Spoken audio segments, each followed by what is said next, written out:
O Novo Testamento. Se você abrir o índice de uma Bíblia, verá duas grandes coleções, o Antigo e o Novo Testamento. A palavra testamento se refere a uma parceria de aliança, que é do que tratam essas duas coleções. Elas contam uma história épica e complicada da aliança de Deus com Israel e com toda a humanidade.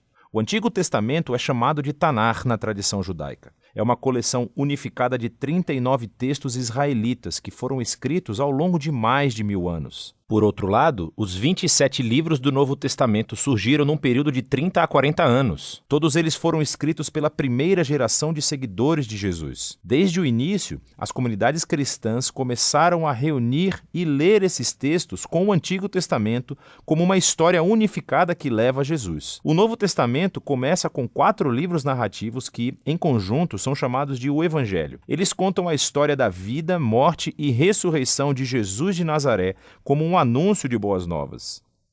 Eles são seguidos por um 5º trabalho narrativo, chamado Atos dos Apóstolos. Aqui, o Jesus ressurreto dá uma tarefa aos apóstolos, uma palavra que significa enviados. Eles são nomeados como representantes de Jesus para espalhar suas boas novas em todo o mundo antigo. Depois de Atos, vem uma coleção de cartas dos apóstolos. Foram escritas para oferecer ensino e orientação para as comunidades de seguidores de Jesus, as igrejas. Existem 13 cartas conectadas ao apóstolo Paulo e não estão organizadas na ordem que foram escritas, mas da mais longa à mais curta. Depois tem a carta aos Hebreus, escrita por um colaborador próximo aos apóstolos, mais anônimo. Depois temos as cartas de Tiago, Judas, Pedro e João. 2 eram irmãos de Jesus e 2 estavam entre os seus primeiros seguidores. O último livro do Novo Testamento é o Apocalipse, uma carta a 7 igrejas que revela uma palavra profética de desafio e conforto a todos os seguidores de Jesus. Então, esses são os livros do Novo Testamento. Mas do que falam?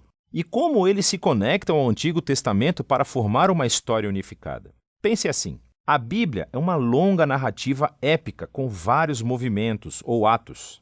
O Antigo Testamento relata a primeira série de atos que te dão tudo o que você precisa para entender a história que se segue. Os temas centrais e o conflito do enredo são organizados em padrões de enredo. E no Novo Testamento, eles são retomados e nos levam ao clímax da história em Jesus. Deixa eu te mostrar o que eu quero dizer. O primeiro ato é sobre Deus e toda a humanidade. Deus fornece um lindo templo em forma de jardim para os humanos, criados para governarem o mundo com ele. Mas os seres humanos são tolos. Caem em uma tentação obscura e se rebelam contra a sabedoria de Deus. Então acabam exilados no deserto, onde começam a matar uns aos outros. Eles constroem cidades que espalham seu egoísmo e opressão, levando à grande cidade perversa da Babilônia. Mas Deus ama o mundo e os seus habitantes tolos, então promete um resgate com a chegada de um novo ser humano que destruirá o mal que nos levou à autodestruição. O próximo ato da história bíblica é sobre Deus e Israel e desenvolve os temas e padrões do primeiro ato. Deus chama uma nova humanidade para deixar a Babilônia rumo a uma terra que é como um incrível jardim. Abraão, Sara e seus descendentes, os israelitas. Deus promete que, por meio dele, sua bênção será restaurada a todas as nações. Com certeza, estes são os novos seres humanos que estamos esperando. Mas os israelitas repetem a rebelião da humanidade contra Deus, construindo as suas próprias cidades violentas que levam à autodestruição e a outro exílio na Babilônia. Mas Deus sustenta a sua promessa de que o novo ser humano virá da linhagem de Abraão. Será um sacerdote rei que agora terá que resgatar Israel e a humanidade da Babilônia para restaurar a bênção de Deus para o mundo.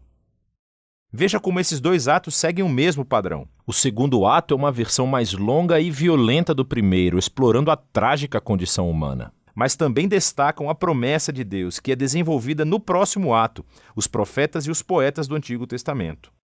Os profetas acusaram Israel e todas as nações de sua maldade e anunciaram que o próprio Deus viria trazer o dia do Senhor e libertar o seu mundo da Babilônia.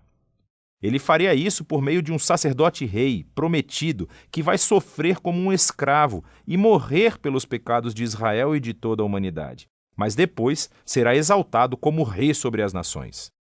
Ele chamará outros a deixarem a Babilônia e se unirem ao novo povo da aliança, que será parceiro de Deus, para governar uma nova Jerusalém, ou seja, uma nova criação. Assim, o Antigo Testamento termina apontando para um novo ato na história. E quando você entra no Novo Testamento, é a mesma história que agora é levada adiante em Jesus. Vamos ver como.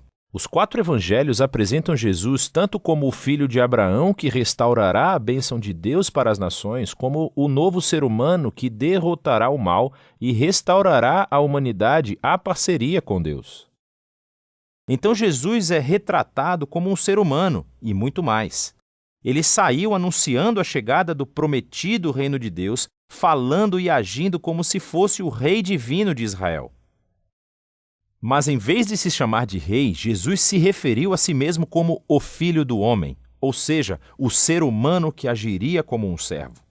Os evangelhos estão afirmando que, em Jesus, o Deus de Israel se tornou o israelita fiel e o verdadeiro humano que fomos criados para ser, mas falhamos. A missão de Jesus era confrontar o mal sombrio que se esconde sob a maldade humana e nos seduz ao egoísmo, violência e morte. Mas como você derrota esse tipo de mal? A resposta surpreendente nos evangelhos é que Jesus venceu o nosso mal permitindo que o matasse no seu trono paradoxal, a cruz, onde morreu pelo mal e pecado da humanidade.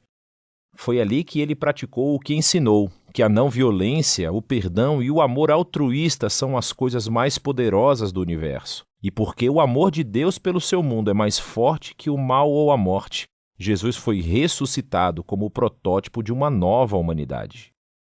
E isso nos leva à história de Atos. Pelo Espírito, Deus capacita os seguidores de Jesus a espalharem sua vida e seu amor, convidando pessoas a se unirem à família multiétnica de Jesus, a nova humanidade. É aqui que as cartas dos apóstolos se encaixam na história. Eles se comunicam com as primeiras comunidades cristãs e mostram como as boas novas sobre o Rei Jesus mudaram a história e devem mudar tudo em nossas vidas. Também explicaram as boas novas se referindo às histórias do Antigo Testamento e às de Jesus, mostrando como ver nossas próprias vidas como parte da história bíblica. Toda a humanidade está em um exílio babilônico, mas Jesus veio criar um novo lar. Todos vivemos em diferentes tipos de escravidão egípcia, no egoísmo e pecado, mas Jesus morreu como o Cordeiro da Páscoa para nos levar à Terra Prometida. Nossa velha humanidade está destinada ao pó da morte, mas a ressurreição de Jesus abriu um novo futuro para uma nova humanidade. Vivemos na era maligna atual, mas com Jesus e o Espírito uma nova criação está surgindo. Isso nos leva ao livro do Apocalipse, no qual toda a história bíblica se reúne com simbolismo e imagens fortes. Jesus é retratado como um cordeiro ensanguentado que é exaltado como o rei divino do mundo. Ele está tirando seu povo da escravidão e exílio na Babilônia. Ao resistirem à influência da Babilônia, pode ser que eles tenham que sofrer ao lado do seu líder que foi morto.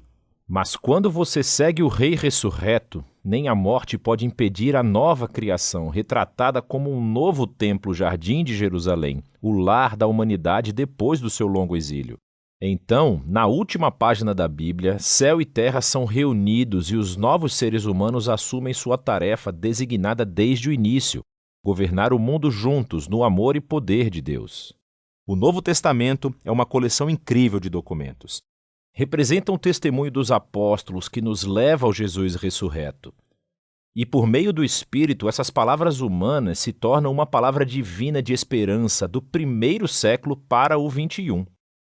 Cada livro mostra como Deus em Jesus e no Espírito está levando o mundo ao seu destino em uma criação renovada. Assim, o fim da história é o início de uma nova, que ainda está para ser contada.